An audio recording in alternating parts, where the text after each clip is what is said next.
going to come to you today with a short message, something that's been stirring up in my heart the last few days. And it's about suffering and about how a lot of times as Christians we don't understand why we have to go through some of the suffering that we go through. And one of my favorite scriptures is found in John chapter 9, starting in verse 1. It says, "As he went along, he saw a man blind from birth.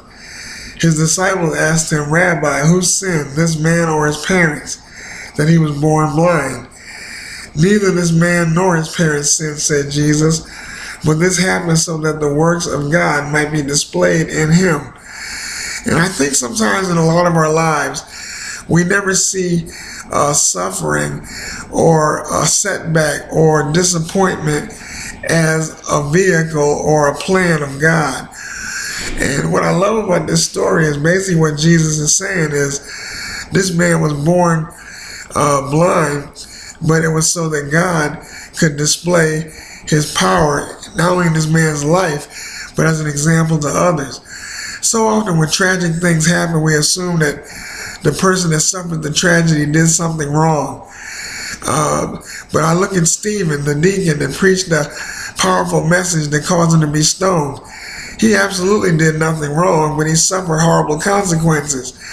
But he suffered that not only because of his faith, but because in his preaching that message, there was a man there named Saul of Tarsus that heard the gospel preached, and later on he had his own conversion experience.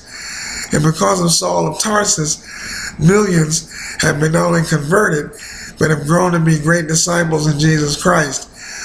So suffering is not an indication of a lack of faith, but in actuality, sometimes suffering is an indication of great faith. Hope this short message encouraged you. Hope you have a great day, and just continue to serve God with all your heart, and he will show you that your suffering is not in vain. God bless you.